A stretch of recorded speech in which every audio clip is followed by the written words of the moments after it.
আচ্ছা, নমস্কার বন্ধুরা। আজকে আমরা কথা বলবো গোল্ড নিয়ে। গোল্ড মানে সোনা। সোনা দাম তো আমরা সবাই জানি ঊর্ধ্বমুখী প্রচুর।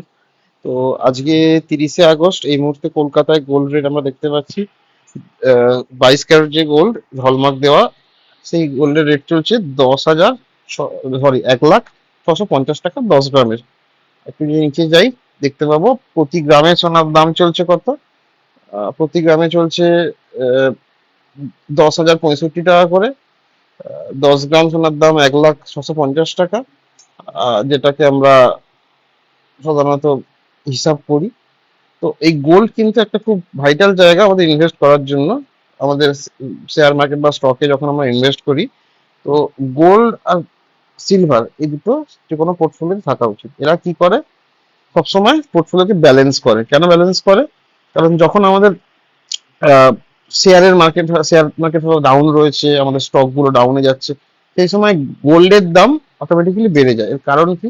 যে সমস্ত বাইরের বড় বড় ফরেন ইনভেস্টররা রয়েছে, তারা কি করে, যখনই কোথাও শেয়ার মার্কেট ক্র্যাশ করে বা ধস নামে, ওরা কি করে, ওদের একটা বিশাল পরিমাণ টাকা ওরা ফরেক্স মার্কেটের থ্রু দিয়ে বেচে দেয় এবং সেই টাকা দিয়ে ওরা গোল্ড কিনে রাখে।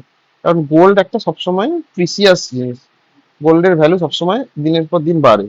তো সেই জন্য সেই সময় যদি তোমার পোর্টফোলিওতে গোল্ড থাকে, তাহলে তোমার পোর্টফোলিওর ভ্যালুয়েশন কিন্তু পড়ে যাবে না।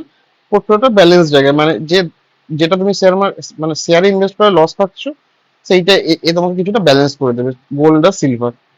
এটা আমরা একটা গোল্ডের ইটিএফ খুলেছি, নিপন ইন্ডিয়া ইটিএফ গোল্ড বীজ।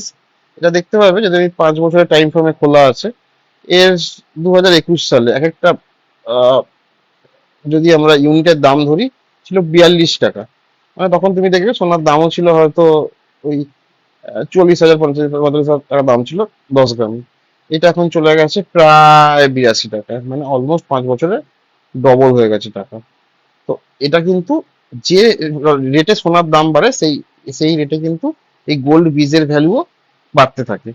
এবং এটাতে কিন্তু ইনভেস্টমেন্ট তুমি মাসে 100 টাকা ধরেও করতে পারবে।